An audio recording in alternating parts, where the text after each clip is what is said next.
You're listening to Make Some Noise podcast, Minisode number 463.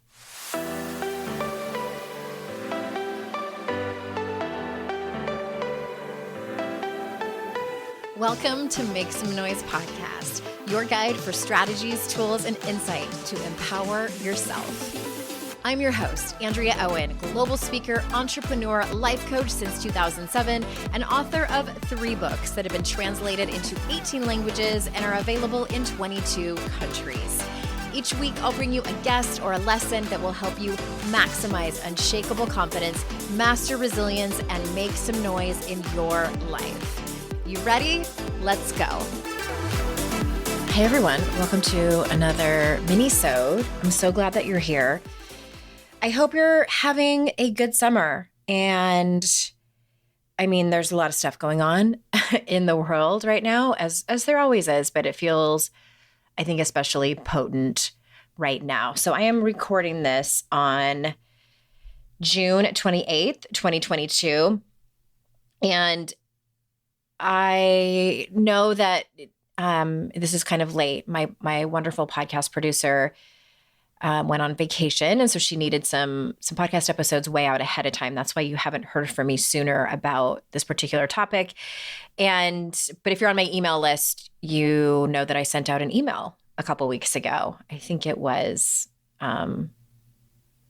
very much around this date, June 28th, end of June. And I really thought long and hard about what I wanted to say regarding the Supreme Court decision. And there's a couple of things. I wanted to refer to a couple of things that can happen to us as we're trying to navigate big things like this, big things that happen that we don't feel like we have a whole lot of control over. And I apologize if it's kind of all over the place. I'm going to try to keep this. I think I can keep it to, the minimal amount of time that I try to keep these minisodes to. I just appreciate you guys so much sticking with me. One of the things is and these got sent out in the email a couple of weeks ago. There's 2 images that I wanted to share with you, some inspiring words, because I really felt like I was at a loss for what to say. And I didn't want to come on here and argue the point of why safe and legal abortion is necessary. And I wanted to, you can find that anywhere. Social media is rife with research from everyone to, the American Academy of Pediatrics. There's just so much research that shows how essential it is for this to be safe and legal. So that's not what I'm going to spend my time doing. There's a quote from John Lewis, the late Representative John Lewis, who says this, and I found this incredibly helpful. I know there's a lot of memes floating out there, but this quote I found incredibly helpful. He says, "Do not get lost in a sea of despair. Do not become bitter or hostile. Be hopeful, be optimistic. Never, ever be afraid to make some noise and get in good trouble, necessary trouble. We will find a way to make a way out of no way." We will find a way to make a way out of no way, he says, that very last sentence. And this one stuck out to me so much because when the Supreme Court handed down the decision a few days ago, I felt myself kind of in shock, but not really surprised. And also dropping into that place of despair, dropping into that place of hopelessness, dropping into that place of rage. And I don't necessarily think that rage is bad. I think it's a byproduct of immense anger and fury and uncertainty and lack of control. When we stay in that place, it can tend to be poisonous for us, but I don't necessarily think it's a bad thing. And it's the hopelessness and the despair that, for me personally, and I just wanted to talk about my experience, for me personally can be dangerous. And I want to stop for a moment. I forgot I was going to preface this with this. Over the last handful of days, I had a similar experience to what happened during the pandemic, where like the onset of the pandemic, where I look around and I see leaders and influencers posting memes, and even if it's just their own words, making videos about today we are angry, tomorrow we fight. And I was sort of left with this kind of like, do we? Like, I don't know about y'all, but I'm going to need a minute. I'm going to need a minute to walk through these feelings, because I know for me, if I try to rush through it, if I try to, and many times it can be sort of my MO, a coping mechanism that is not helpful. If I am like, okay, we need to organize, we need to figure out what we're going to do. What is all this action I can take? And we push all those feelings aside, that will end up bleeding out and cause an immense amount of stress on our mental health. So I think what the solution is, there's not a real sort of like, here's the 1, 2, 3 formula of how you need to navigate this in regards to your emotions, in regards to your mental health, in regards to your self-care.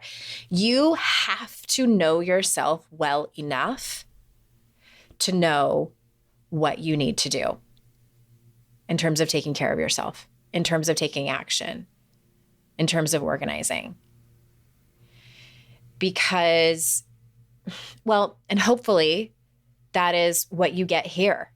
That is how my hope is that you learn so much about yourself and that you pay attention to your own body's cues, to your own thoughts, to your own kind of like knee-jerk reactions of how you want to act next, that you know yourself well enough so you don't get into those like really dark places, because it's easy to do, especially when it comes to moments like this that we're in right now. I know that I fell into that place during the onset of the pandemic, those first couple of weeks. And it was probably one of the darkest places I've ever been. And it luckily was a short time, because I had the wherewithal to tell people that I love and care about. And I got on medication and I hired a new therapist. So when this happened a few days ago, as the days and hours started to progress, I found myself like with those same kind of like racing thoughts, and like the sort of like gasping is the only word I can, and it wasn't a literal gasping. It just was sort of like a, oh my God, how is this happening? How is this happening? How is this happening when I have never known a time without Roe v. Wade? And now my children, and if those of you who are parents, I have a 12 and 14-year-old, I have a 12-year-old daughter and a 14-year-old son. It is mind-boggling that now I feel like my country does not protect them. Anyway, I'm not going to get too far into that, because we could talk about a whole lot of other things where I feel like this country is protecting them. However, I want to stick to the topic at hand. And that is taking care of yourself when you find yourself going into those places. So in my experience, I found myself sort of like dropping. And I was like, okay, this is happening, which, you know, is like the mantra that I use when I find myself either in a despair of my inner critic or a despair of my own mental health. I stop and say the mantra like, okay, this is happening, acknowledge it. And then what do I need to do to take care of myself? And for me, it looked like talking about it with my therapist. It looked like talking about it with my husband, talking about it with my best friend, people who understand, not calling the people that I care about and love, who I know deep down are not going to show up for me the way that I need to be taken care of. It doesn't mean that they don't love me. It doesn't mean that they aren't trying to be helpful. They are. But it's just one of those things where I've had to set boundaries with them around certain topics. So even though my heart is like, I want to reach out to this particular person, I can't. So it's a matter of paying attention to my body's cues, knowing what's going on. And also, it's okay to not be okay. It's okay to not be okay. I think that we can also drop into that place of, I need to be better. And that's what I was getting at before, before I took a step back. I was looking around at other leaders and influencers talking about how just I was started to my own inner critic made up a story that they must be way better at grief. They must be way better at kind of organizing and compartmentalizing their rage. Is there something wrong with me? Am I a bad leader? Should I not be doing this? Should I not have a platform? Should I not have a podcast where I talk to people? And then again, I'm like, okay, well, that's happening. My inner critic is having words about that. And I think my guess is that there's a lot of people who are portraying one thing online and are probably deep in despair. My hope is that they are getting their help. And there probably are people who are really great at compartmentalizing. And I used to be a little bit better about that.